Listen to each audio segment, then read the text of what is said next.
అందరికీ నమస్కారం అండి. నా పేరు పులిసాగర్ అండి. నేను రాజమండ్రిలో వాస్తవండి సార్. నాకు 30వ తారీఖున ఫోన్ వచ్చింది సార్, పోలీస్ స్టేషన్కి ఒకసారి రమ్మని. నేను ఆ రోజు ఊళ్ళో లేకపోవడం వల్ల 2 రోజుల తర్వాత వెళ్ళాను సార్.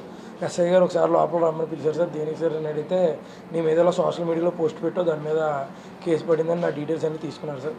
తీసుకున్నాక సిఏ సార్ దగ్గర తీసుకెళ్ళి నన్ను ఇచ్చారు సార్. ఇతను సోషల్ మీడియా పోస్ట్ పెట్టారనేసి.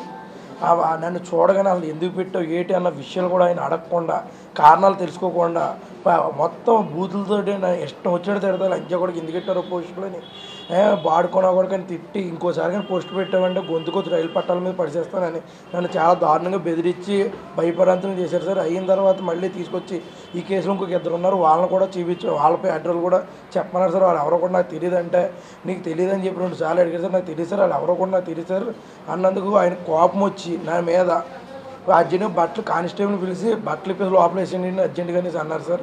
అంటే అదే సార్, నేను ఏ తప్పు చేశాను సార్ అని అడిగితే, నన్ను ఎదురు ప్రశ్నిస్తావా అని చెప్పేసి నా మెల్ల పట్టుకుని లాకప్ కేసు తోసారు సార్.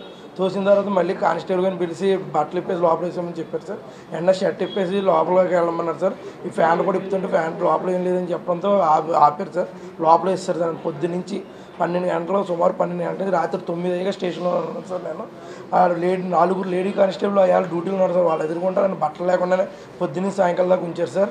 అలాగే అంతేకాకుండా సార్ సాయంకాలం మొత్తం అయిపోయిన తర్వాత 9 గంటలకు బయటికి పిలిచారు సార్. మళ్ళీ 6 గంటలకు వచ్చి ఆయన వచ్చి మాట్లాడినా కూడా 9 అయ్యేదాకా లోపల ఉంచారు సార్. 9 గంటలకు పిలిచి స్టేట్మెంట్ అయిన 41 నోటీస్ ఇచ్చారు సార్. ఇచ్చి లోపల పిలిచి ఇంకోసారి కానీ ఇలాంటి పోస్టులు కానీ పెట్టావంటే నీకు పేక తాడు కట్టి గోదాట్లో రాయి కట్టేసేస్తానని చెప్పి బెదిరించారు సార్. శవం కూడా దొరకదు, ఇంకోసారి ఇలాంటి పోస్టులు కానీ పెట్టామనుకో ఏమనుకున్నావు, నీ టైం బాగోలేదని చెప్పి నన్ను చాలా దారుణంగా తిట్టారు సార్. తిట్టిన తర్వాత నాకు బాధ అనిపించి నేను బయటకు వచ్చాను సార్. ఆ తర్వాత నేను వచ్చి ఎంపీ గారిని ఆశ్రయించగా ఎంపీ గారు నాకు న్యాయం చేస్తాం, జగనన్న గారు కూడా నాకు న్యాయం చేస్తానని తోడుగా నిలబడి నన్ను ఇక్కడ దాకా తీసుకొచ్చారు సార్.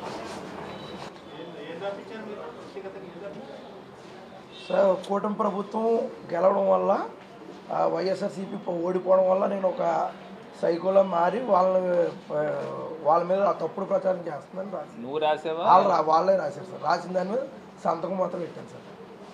సైక్లోన్ తుఫాన్లు వచ్చేసారు వర్షాకాలంలో. మొన్న సైక్లోన్ వస్తే మొత్తం మేము వెళ్ళి రోడ్డు అంతా మునిగిపోయింది సార్.